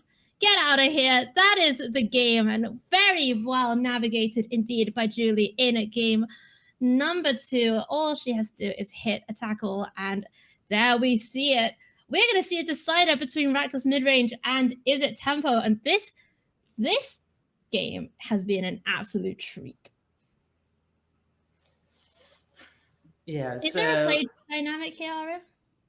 I definitely think there is. Something like Blood Tide Harvest, Tenacious Underdog, much more problematic to deal with on the play for Julie than on the draw. On the draw, getting down her own threats early enough can let her just take over the game and essentially invalidate those cards by being with something like a Hardigan or a Ledger Shredder with a counter on it. Whereas on the draw, she needs to acknowledge these threats, maybe be a bit more reactive with a card like Strangle that she's bringing in. Since she needs to be able to actually heal those cards to not die quickly like she did in game 1. All right, let's see how that plays out. So we go over to the Rakdos sideboard. Yeah, let's just have a little check. Let's just have a little recap. Yeah, Durast away that fires. The Ledger Shredder connived away the Rending Flame, and then everything I played got countered. And then I died. That's what happened. I think the thing I'm looking for in Octarium spot here is how many targets for Cutdown Julie left in. Cutdown is, on one hand, really powerful as a 1-mana piece of interaction. It lets you double spell interactive spells early in the game. On the other hand, doesn't hit a lot of Julie's cards a lot of the time. And so Octarium checking for whether they saw any copies of Smoldering Egg, whether there's anything else beyond the Ledger Shredders they could maybe hit with Cutdown, and how many counter spells there were for Invoke Despair, whether there were Spell Piercers coming in, which there were. Makes a lot of sense, and ultimately decides not to change up much, which I think kind of tracks, right? Like, it feels about right. And here we go. Octarium with the keep, a pair of Blood Tithe Harvesters, a Grasp, and Liliana of the Veil, making her return to standard. And let's see what Julie has. The only threat in hand is that copy of Haiyue, but has a lot of counter magic and a lot of card draw with Consider, Thirst, and Impulse. And I was going to say this is a brave keep from Octarium because there's no red mana in their hand, meaning they can't play out the Harvester onto, but they did manage to find red mana for at least the turn after, if not this one. Look, Arya, if you don't trust your deck, how are you going to win? That's what I always say this to people when they're saying, oh, should I keep this dodgy hand or whatever? But, like, you got to be lucky to win anyway, so... Octarium finds the Haunted Ridge, finds another Haunted Ridge as well. Double Blood Tithe still available and is, I think, passing the turn. The player's playing a bit of a cagey one here in a game number 3. We love to see that. Yeah, and I mean, off the two, I definitely prefer Julie's side in a game that plays out like this. Well, second red source for Double Harvester may change that, so I would like to rescind my claim. Wow, that claim was barely even cinded before you rescinded it. Here's Blood Tithe Officer number 1 is going to resolve though, and Octarium plays around that, make disappear, and just says, yeah, I'll have 1 for now.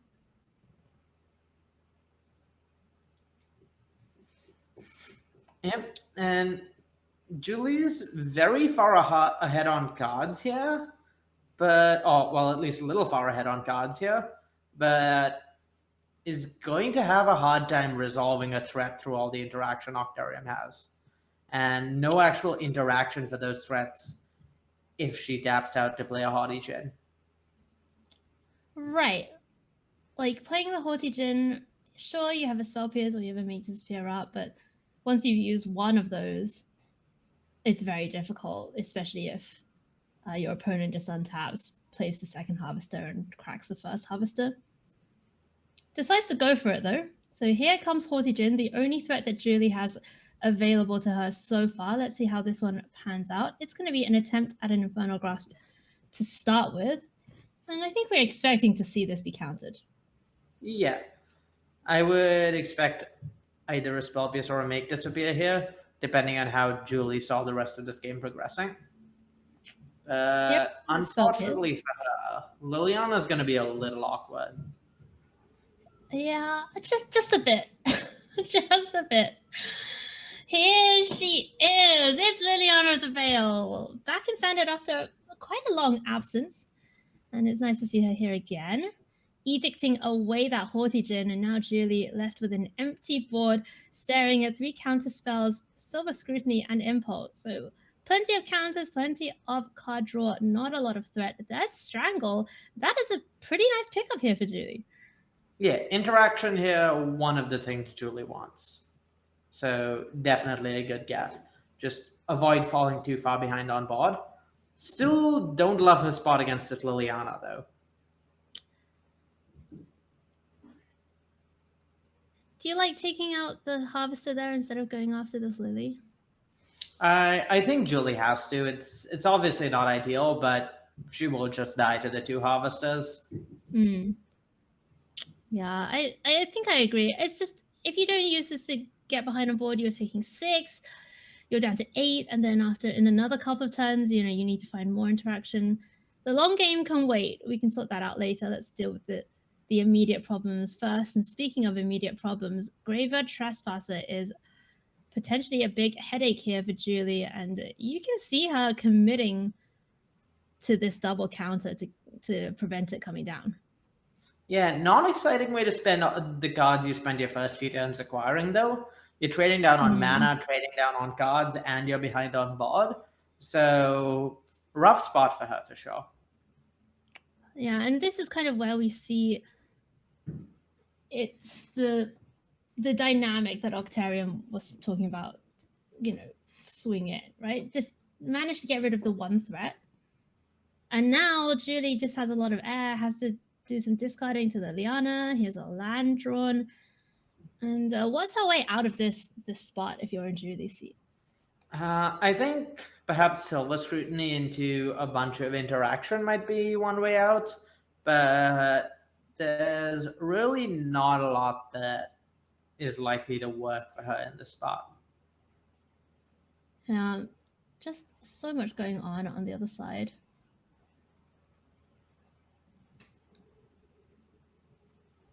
Oh, and here's Reckoner Bankbuster. I was kind of thinking that if I were in Octarium's seat, I'd be tempted to go up on that Liliana first. Yeah, I think there's definitely temptation to go up on Liliana into Shieldred. That doesn't leave Julie with a lot of counterplay. But what this does is it just make sure that Make Disappear is not getting any value from Julie. Yeah. Absolutely no blame. No blame on Octarium for playing out this Bankbuster. Also a great card, draws a bunch of cards as well. And yeah, let's just tap carefully. Make sure that Auto-Tapper doesn't commit us to using mana that we don't want to use, or worse, the Shivan Reef. Smoldering Egg and Slip Out. Not really what Julie was necessarily looking for at this point, Arya. Yeah, not ideal, and this is definitely a rough spot for her to be in. Smoldering Act or Slip Out is one of the ways she can maybe get out of the spot. And a duress off that Bankbuster as well with mana to cast it. This is the classic duress into counterspell situation. You may as well counter it because it's being taken away anyway. And you get to protect the information of the rest of your hand. Yeah, and in Julie's spot, seeing that no Liliana uptick maybe from Octarium, one of the scariest things you can see. It just means there has to be some Haymaker or the other in Octarium's hand. Right. Like, what reason would Octarium possibly have to not try and attack the last card? And Julie, yeah, here's Smoldering Egg. Sniff out the back Smoldering Egg is pretty cool. It's something for sure. And might make something like another Silver Scrutiny one of Julie's few outs for this. We'll see. We'll see what happens. Smoldering Egg, of course, cares about the amount of mana that you spent, unlike previous versions of this kind of effect, like Thing in the Ice that cared about the number of spells. Mm-hmm. Are you just slamming here if you're Octarium? I think it would be. I'm tempted.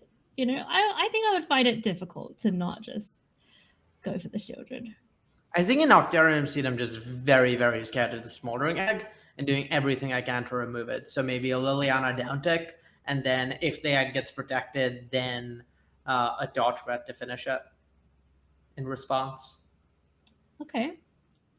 What about crew up this Bank Buster and get aggro? You're at 8 life. Well, that's probably going to be happening at some time or the other, so there's no reason not to start with that. Okay. That's definitely going to be a part of this turn cycle, at least. Judy just has to take it down to 4.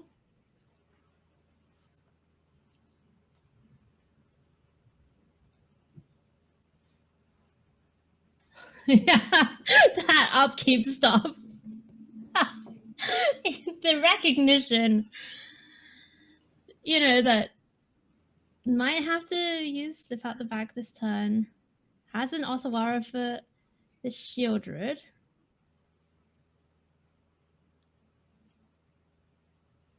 Oh, look at this. Using Liliana.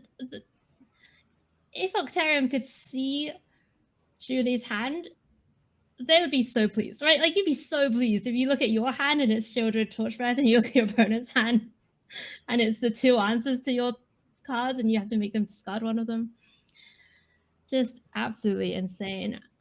And we are getting to the closing stages of this game number 3, the deciding game here in our last feature match of the evening. Liliana of the Veil absolutely dominating this battlefield. And normally I don't do this, but I really want to give a massive shout out to Melissa in the chat. Absolute icon of the Magic community. I love you. Stormcroft Coast Arya. That's not what Julia's looking for. No, and this is an excellent example of like why this Izzet deck is going to frequently struggle against Rakdos. The base game plan of Izzet of playing out early threats and then protecting them with interaction then protecting them with counterspells is going to line up poorly against something like Rakdos playing out cheap threats to apply pressure and a bunch of really, really cheap interaction like Infernal Grasp and, well, Liliana that can answer multiple threats for a fairly cheap amount.